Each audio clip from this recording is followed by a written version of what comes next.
Dear students, a very warm welcome to all of you. सभी का English by Aparna ma'am पे बहुत सारा स्वागत है। जैसे कि आपका यूपीएससी ईपीएफओ का एग्जाम बहुत ज्यादा नजदीक आने वाला है और इसी तरह से हम अपने प्रीवियस ईयर क्वेश्चंस की सीरीज हमने स्टार्ट की हुई है। 15 मिनट का ये सेशन होता है जिसमें आपको बताती हूँ बहुत ही अच्छा कंसेप्ट और मैं प्रीवियस ईयर क्वेश्चन भी सॉल्व करती हूँ। चलिए चलते हैं अपने नेक्स्ट सेशन की तरफ। हमारे ऑलरेडी 5 to 6 सेशन हो चुके हैं और मैंने बहुत सारी वीडियोस स्ट्रैटेजी को लेकर भी बना दी, आप जरूर वॉच कीजिएगा। नीचे टेलीग्राम चैनल का लिंक दिया हुआ है जहां पर आपको इंपॉर्टेंट पीडीएफ आपको प्रोवाइड की जाती है। मैं प्रैक्टिस सेट भी आप लोगों के लिए इंट्रोड्यूस करी। साथ साथ जितने भी प्रैक्टिस पेपर्स हैं जो यूपीएससी ईपीएफओ से रिलेटेड है उसके भी सीरीज हम स्टार्ट करने वाले हैं कल शाम 6 बजे से। चलिए स्टार्ट करते हैं आज का। देखते हैं इस फिल इन द ब्लैंक को किस तरह से सॉल्व किया जाता है, कैसे अपने कंसेप्ट यहाँ पे यूज करने हैं सो दैट कि हम फिल इन द ब्लैंक को एक्यूरेसी के साथ एग्जाम में करके आ जाए। चलिए क्वेश्चन नंबर 1।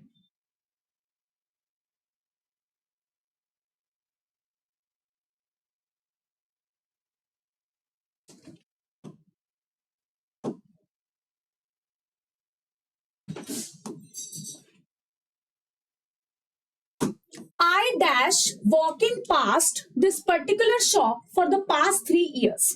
एक बात बहुत अच्छे से समझ लीजिएगा, अगर कोई काम मैं बहुत लंबे समय से कर रही हूं और आज तक कर रही हूं, मतलब जैसे फॉर एग्जांपल आप यूपीएससी की प्रिपरेशन पिछले 2 साल से कर रहे हैं, जो काम लंबे समय से हो रहा है, मान लिया कल से मैंने कुछ नहीं खाया या कल से मैं बैडमिंटन खेल रही हूं या कल से लगातार बारिश हो रही है या परसों से ये काम हो रहा है या पिछले 10 साल से ये काम चल रहा है, तो जब भी लंबे समय से कार्य होता है तो उसका रूल क्या लगता है माय डियर स्टूडेंट्स?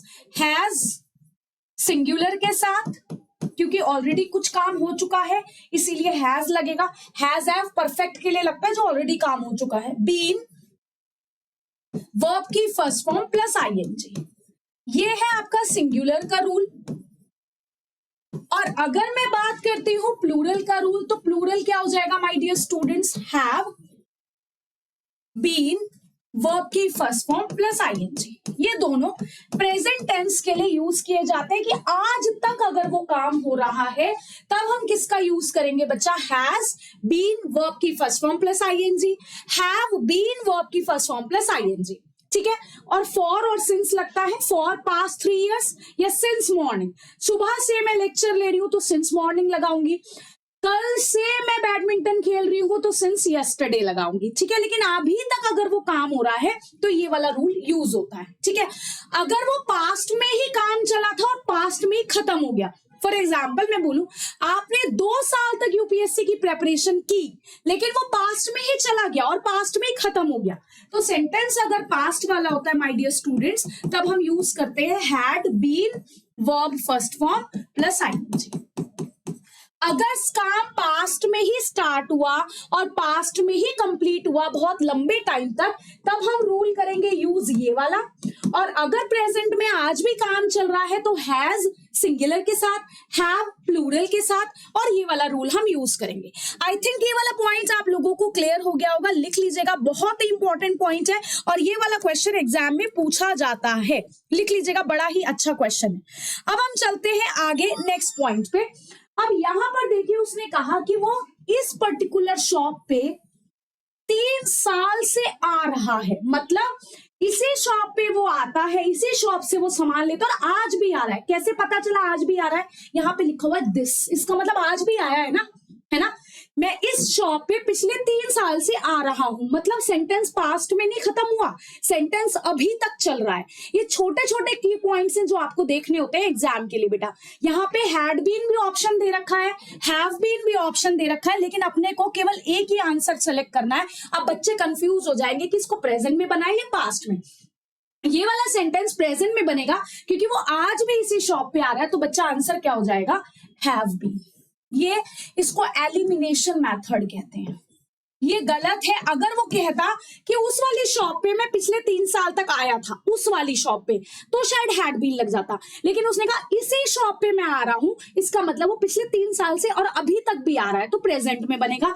रूल लिख लीजिएगा, बहुत इंपॉर्टेंट है। मैं साइड में हो जाती हूँ, एक बार रूल नोट डाउन कर लीजिएगा, आप लोगों के लिए बहुत ही ज्यादा जरूरी रूल है।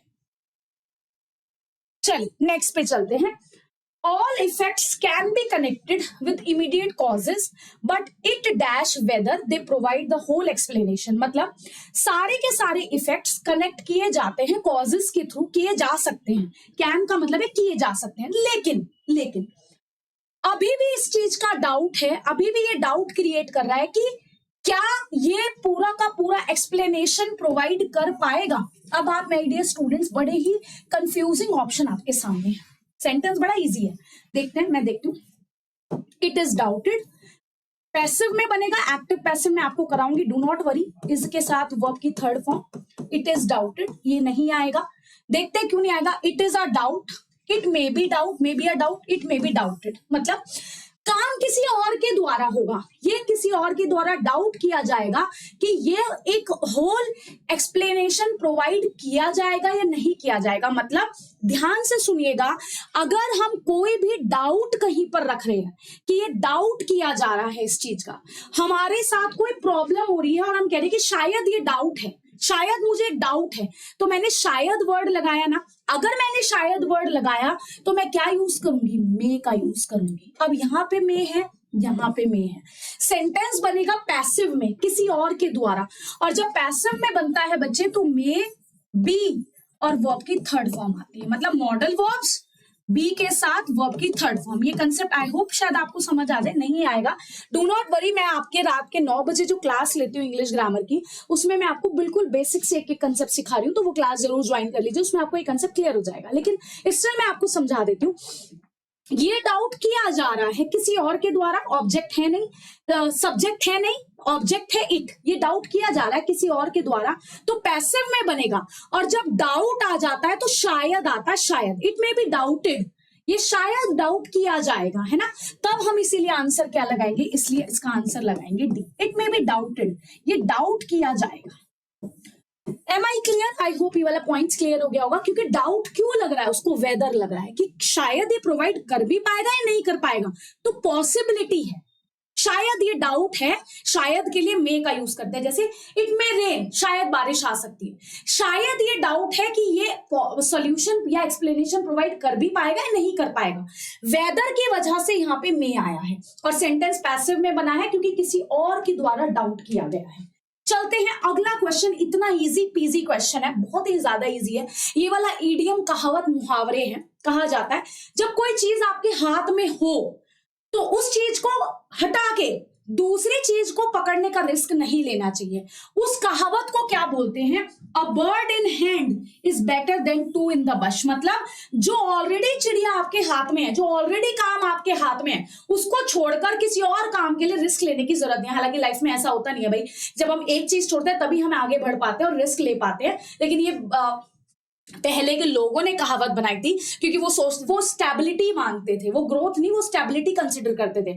लेकिन आज की जनरेशन ग्रोथ कंसीडर करती है रादर देन स्टेबिलिटी, ठीक है। तो उसने यही बोला है कि जो बर्ड है, जो हैंड में बर्ड है, वो बेटर है उस चीज से जो बश में दो चीजें खड़ी है। मतलब एक चीज आपके हाथ में ऑलरेडी है, आप उस पर फोकस करो। जो दूर कोई चीज खड़ी है जो आपके हाथ में है ही नहीं, जो आपका अभी है ही नहीं, उस पर फोकस मत करो। वो बेटर नहीं है, वो बेटर है जो आपके हाथ में फिलहाल चीज है। तो कहते हैं भैया जो जॉब अभी आपके हाथ में उसे करते रहो, जब तक नई जॉब नहीं मिल जाती उसे मत छोड़ना, है ना, ऐसा कहा जाता है ना। तो ये वही वाली कहावत है। तो ये बहुत छोटा सा ईडियम है। ईडियम्स जो आते हैं बहुत ईजी आते हैं, ज्यादा टफ नहीं आते। लेकिन यहाँ पे इन्होंने आपके साथ क्या खेल खेला है मैं बता देती हूँ। देखो, इन हैंड और इन वंस हैंड, बस यहाँ पे वंस लगा दिया। अब आप सोचोगे यार इन हैंड लगाए इन वंस हैंड, यूपीएससी ऐसा ही करता है। आपके सीएससी के एग्जाम में भी यूपीएससी ऐसा ही करता है, छोटे छोटे वर्ड से आपको कंफ्यूजन देता है, मे, इज, कैन, और वहीं से आप ऑप्शन गलत कर आते हो। यहाँ पर आपको आंसर भी आता होगा लेकिन आप इन दोनों में कंफ्यूज हो जाओगे और आप ये लगाया होगे यार ये तो मैंने कहीं गलत तो नहीं पढ़ा, कहीं ये तो नहीं है आंसर। नहीं माय डियर, यही आंसर है। A bird in hand, once hand का कोई मतलब नहीं है, ठीक है। कहावत को एक भी इधर से उधर हम चेंज नहीं कर सकते, डू रिमेंबर दिस थिंग। तो इस वाले का आंसर मैंने हैव बीन बताया, जब लंबे समय से कार्य होता है। Had been, has been, have been, verb first form plus ING. जब सेंटेंस पैसिव में बनता है can be, may be, verb की थर्ड फॉर्म आता है। अगर डाउट किया जा रहा है तो ऑब्वियस सी बात है पॉसिबिलिटी आएगी, मे आएगा। थर्ड वाले में बताया a bird in hand is better than, मतलब जो हाथ में चिड़िया है वही हमारे लिए बेटर है। फिलहाल जो चीज बाहर दूर खड़ी, हमें नहीं पता वो हमारे हाथ में है कि नहीं है, चलो let's come to the next one. अगला बड़ा ही अच्छा क्वेश्चन है यार, और बहुत इजी क्वेश्चन है एक्चुअली, आप लोग कर लोगे। नेक्स्ट क्वेश्चन है, human history is ample. Ample का मतलब होता है बहुत ज्यादा मात्रा। इसका ना ट्रिक बना लो, एप्पल मेरे पास एम्पल में है, एम्पल का मतलब होता है बहुत ज्यादा मात्रा में है। ह्यूमन हिस्ट्री एक ये प्रूफ है कि जो ह्यूमन एम्बिशन है उसकी कोई लिमिट नहीं होती। मतलब जो ह्यूमन के एम है, ह्यूमन का एम्बिशन है, मैं ये भी कर लूं वो भी कर लूं, ह्यूमन की हिस्ट्री हमें ये शो करती है कि भैया ह्यूमन के पास human ambition knows no limit. मतलब ह्यूमन एम्बिशन को पता ही नहीं है लिमिट क्या होती है। कहते हैं ना sky is the limit, actually sky is also not the limit. Sky भी लिमिट नहीं होती, लिमिट होता ही नहीं है कुछ। जैसे परफेक्ट कुछ नहीं होता ना, ऐसे लिमिट भी कुछ नहीं होता। Sky has no limit, human ambition की कोई लिमिट नहीं होती है। तो human ambition knows no limit, human ambition को कोई लिमिट नहीं पता, ह्यूमन एम्बिशन नहीं जानता कोई लिमिट। ये भी एक एक्चुअली कहावत है, तो ये भी आप ऐसे याद कर सकते हैं। So my dear students, fill in the blank को कैसे किया जा सकता है? एलिमिनेशन मेथड के थ्रू। अच्छा ये तो आंसर नहीं आएगा, ये भी नहीं आएगा। अब देखो, क्रॉसेस नो लिमिट, नहीं भाई लिमिट क्रॉस की है obviously. Marks no limit, mark को कोई निशान नहीं बना रहा, बस I don't know any limit, मुझे नहीं पता कोई भी लिमिट, ऐसे बोला जाता है। Human ambition knows no limit, उसको कोई लिमिट नहीं पता। सो माय डियर स्टूडेंट्स, इस तरह से फिल इन द ब्लैंक के क्वेश्चंस होंगे। आप ऐसे डेली रेगुलरली क्लासेस वॉच करते रहिए। आपका 15 मिनट का सेशन, 15 मिनट में मैं आपको रूल्स बहुत सारे कवर करवा देती हूँ। 4-5 रूल्स तो आज के ही सेशन में हमने कवर कर लिए, साथ साथ ईडीएम भी कर लिए।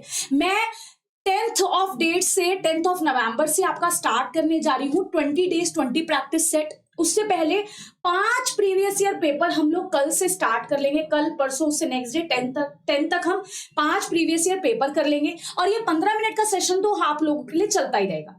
मेरी डेली वोकैबुलरी की क्लास होती है सुबह 10 बजे। कुछ बच्चों को ये डाउट्स आ रहा था, कुछ बच्चों को ये मेल किया था मुझे कि मैम आप ये बताइए कि वोकैबुलरी की क्लास, वोकैबुलरी कहाँ से कवर करनी चाहिए। मैंने आपको बताया था माय डियर स्टूडेंट्स कि वोकैबुलरी जितनी एडिटोरियल से आप कवर करोगे उतना आपके लिए बेनिफिशियल रहेगा। मैं आपको क्लासेस का लिंक दिखा देती हूँ। क्लासेस है इंग्लिश बाय अपर्णा मैम, आप सर्च कीजिएगा, एक बार यूट्यूब पे जाइएगा, English by Aparna ma'am search कीजिएगा, यहाँ पे आपको क्लासेस दिख जाएंगी।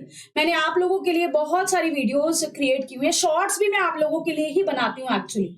ठीक है, हमारी सुबह 10 बजे एक एडिटोरियल वोकैबुलरी की क्लास होती है और रात को 9 बजे बिल्कुल बेसिक की इंग्लिश की क्लासेस होती है, तो वो आप बिल्कुल वॉच कर सकते हैं आपके रेगुलरली चैनल पे। ठीक है, अगर पसंद आए तो लाइक शेयर सब्सक्राइब कर दीजिएगा और बेल आइकन जरूर प्रेस कर लीजिएगा फॉर फर्दर नोटिफिकेशन।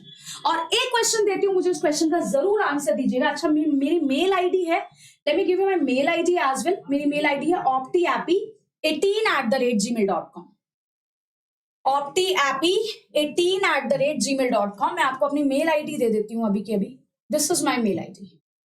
और आपको एक क्वेश्चन भी देती हूँ, मुझे आंसर दीजिएगा इस क्वेश्चन का। हाँ, वोकैबुलरी का क्वेश्चन, आई होप आप लोगों को पता होगा। ये मेरे टेलीग्राम चैनल का क्यूआर कोड है, आपको पीडीएफ्स मिल जाएंगी। और ये मेरी मेल आईडी है optiappy18@gmail.com। माय डियर स्टूडेंट्स, यहां से कनेक्ट कर लीजिएगा आप। और अगर आपको कोई भी डाउट होगा आपकी क्लासेस के रिगार्डिंग, यूपीएससी ईपीएफओ को कैसे क्रैक करना है, तो आप मुझे जरूर कनेक्ट कीजिएगा। क्वेश्चन है आज का, डोरमेंट। डोरमेंट एक वोकैबुलरी का वर्ड है जो एडिटोरियल में जनरली आ जाता है। इसका सिनोनिम आपको मुझे कमेंट सेक्शन पर जरूर देना है। Thank you so much, my dear students. Stay happy, stay healthy. All the very best. Good luck from my side. I hope आप लोगों का ड्रीम जॉब आपको मिल जाए और आपका टारगेट कंप्लीट हो जाए। Thank you, all best.